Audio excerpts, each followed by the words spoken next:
అమెరికాలో electric poles replacement ఎలా చేస్తారో ఈ వీడియోలో చూడొచ్చు.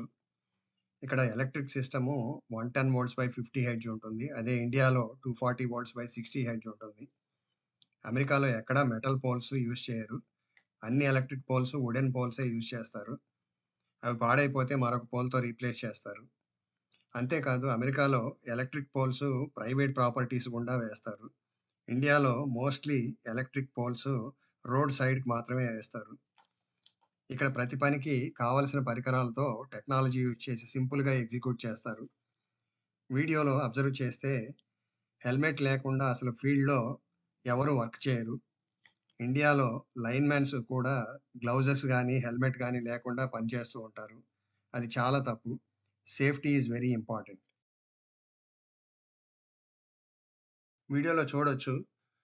ఎక్కడో ఇళ్ల మధ్యలో ఉన్న ఎలక్ట్రిక్ పోల్‌ని దాదాపు 100 మీటర్ల దూరంలో ఉన్న రోడ్డుపై నుంచి రీప్లేస్ చేస్తున్నారు. మంచి సాఫిస్టికేటెడ్ క్రేన్స్ యూజ్ చేసి చాలా జాగ్రత్తగా ఈ ఎలక్ట్రిక్ పోల్స్ రీప్లేస్ చేస్తారు. అంతేకాదు ఎక్కడన్నా ఇటువంటి వర్క్ చేయాలి అంటే ముందు రోజే అక్కడ నోటిఫికేషన్ ఇస్తారు. అంతేకాదు వెహికల్స్ ఆ వర్క్ దాకా వచ్చి వెనక్కి తిరిగెళ్ళే పద్ధతి లేకుండా ఎక్కడైతే పాసిబిలిటీ ఉందో అక్కడి నుంచే వెహికల్స్‌ని డైవర్ట్ చేస్తారు. అది చాలా కన్వీనియంటు. ఇండియాలో ఆ వర్క్ జరిగే వరకు వెహికల్స్ ఎళ్లి చూసి వెనక్కి తిరిగొస్తాయి. అది బ్యాడ్ ప్రాక్టీసు.